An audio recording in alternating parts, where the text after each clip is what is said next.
The Selfish Path to Romance. Download Chapter 1 for free at drkenner.com and at amazon.com.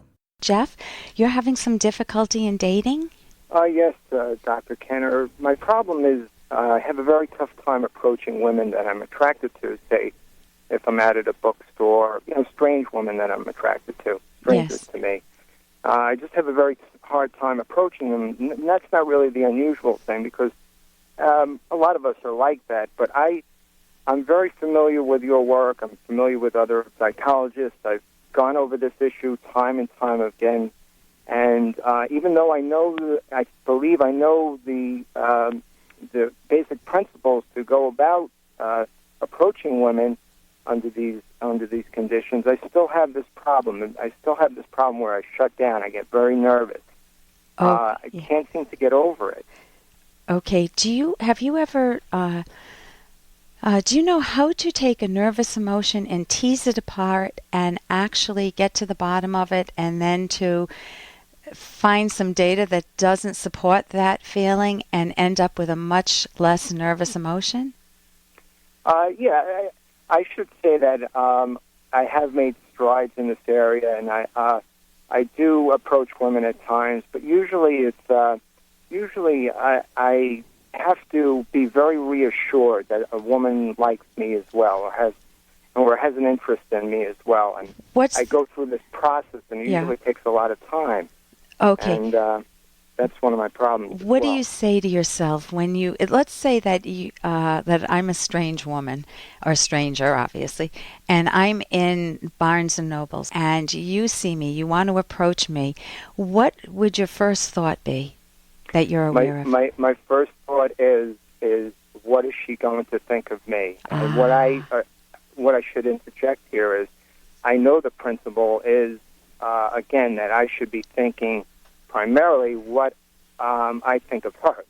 When I speak with her, I want to know who she is and if she's right for me. But I still have that premise that she's judging me. I'm not going to measure up.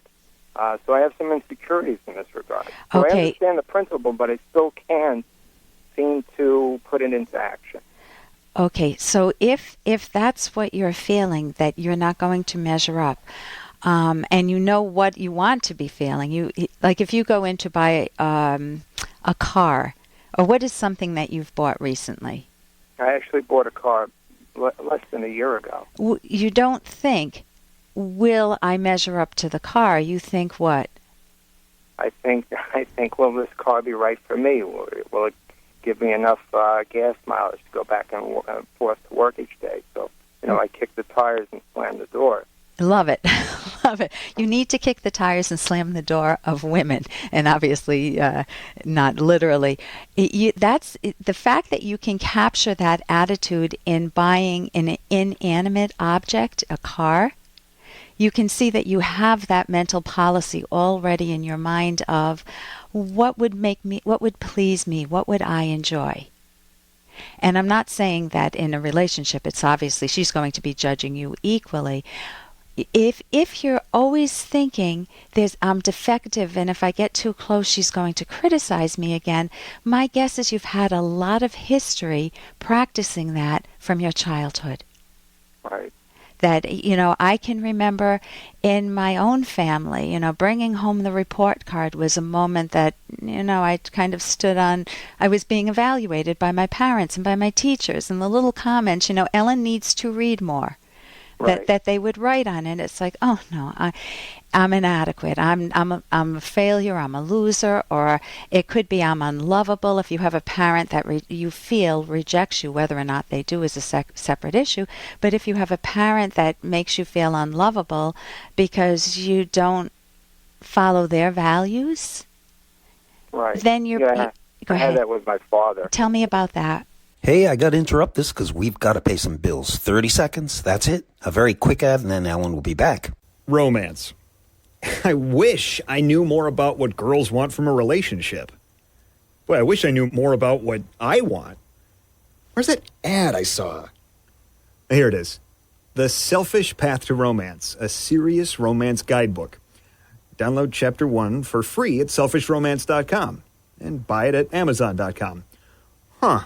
The Selfish Path to Romance. That is interesting.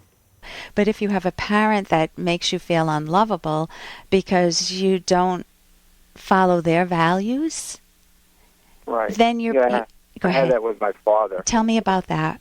Well, for instance, I was a very skinny kid, and when I was going through high school, I was lifting weights in order to be more attractive to women primarily, girls back then, of course. And I would set goals for myself. I want to be 160 pounds by this time, and my father would say, "You'll never do it." I talked to someone who knows about weightlifting. It's impossible. You can't do that. My father would undercut me a lot. Okay, so that is a parenting error. That's actually a logical fallacy. When it's called the fortune-telling error. I could walk into my son's room and say, it's a mess, and you'll never become anything in life.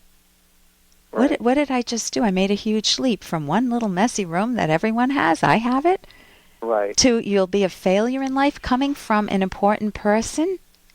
Right. It primes you to feel like people are always evaluating you. And you notice we don't think that they're evaluating us positively. They're Yeah. always flaw finding, looking for problems with us. Another thing that I noticed, if I can bring it up briefly, Yeah. is I notice sometimes when I know that a woman likes me. For instance, I like a woman right now. Before I go to work, I stop by a Starbucks each day. Yeah. There's a woman there who smiles at me, or had been smiling at me and eyeing me and showed some interest in me, and I would ignore her. Yeah. And I would ask myself, why am I doing this? And I thought very hard about this and introspected a lot.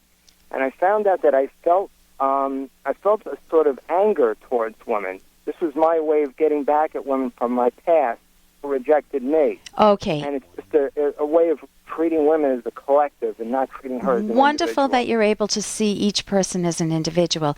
Notice your self-talk is all important.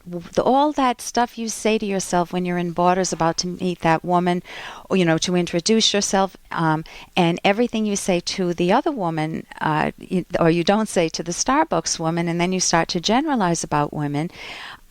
All of that self-talk is important, and that's what needs to be challenged. And sometimes you have to go back and actually put an invisible father in an empty chair and talk back to him in private, in therapy. We call that the empty chair technique, where it's like, Dad, I'm sick of this.